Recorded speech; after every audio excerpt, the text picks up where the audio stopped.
Good evening, good afternoon, good morning, wherever you are. Praise the Lord. I'd like to thank the Lord for time He's given us to come to His presence once again and praise His name once again. Today I would like to take our attention to the book of Acts chapter 16, verses 16 through 40, where we can see Paul and Silas may be going through their most treacherous journey. They were on their way to a place of prayer, but God let negative circumstances enter and for them to go to prison. You see, I know God led them to go to prison because in verse 16 it says that they're on their journey to a place of prayer. And it is in that journey that they encountered a woman that took them down to negative situations that took them to prison. And we come across verse 25 and verse 26. At about midnight, Paul and Silas were praying and singing hymns to God, and the other prisoners were listening to them. Suddenly, there was such a violent earthquake that the foundations of the prison were shaken. At once, all the prison doors flew open, and everyone's chains came open. You see, sometimes God allows us to enter prison-like situations, not because that He only wants to deliver us, not because He only wants to show us His greater name, but because we have to pray and praise for those who cannot.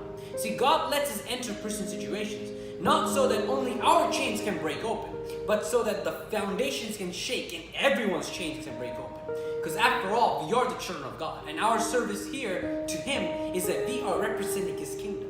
So if you are in a prison situation, a prison scenario in life, don't lose hope and don't lose heart. Because if God has sent you on a journey, He's faithful enough to finish it. He's the author and the finisher of our faith.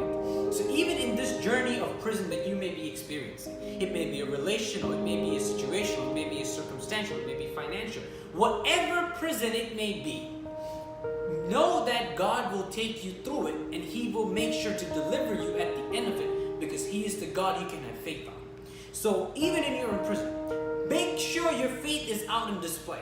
Make sure that you are still close to Him, and in fact you're going closer to Him when the times are hard. Because we can see here, Paul and Silas were praying and praising God regardless of who were hearing and regardless of who or what they thought.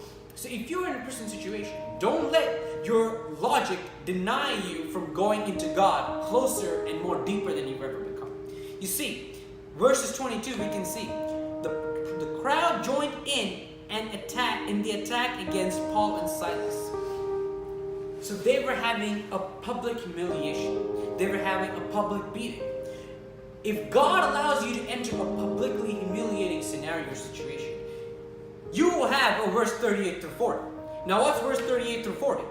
The officers reported this to the magistrates, and when they heard that Paul and Silas were Roman citizens, they were alarmed. They came to appease them and escorted them from the prison, requesting them to leave the city.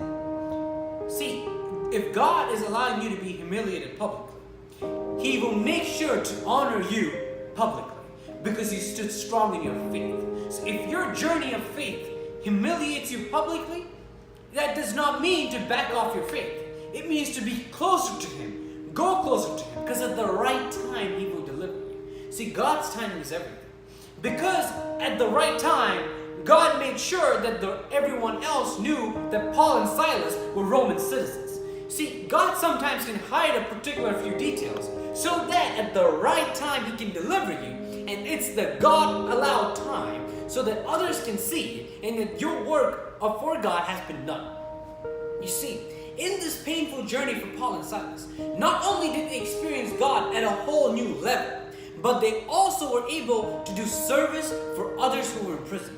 They were able to save the jailer and the entire family. So now God's glory was out on display. So if you are in a prison situation, make sure to pray to God and to be closer to God and to draw yourself closer so you can put God out on display when He delivers you. So do not worry, do not be scared, and do not be sad. Keep praying and praising because at His allowed time He will deliver you. And may God bless us with these words. Amen.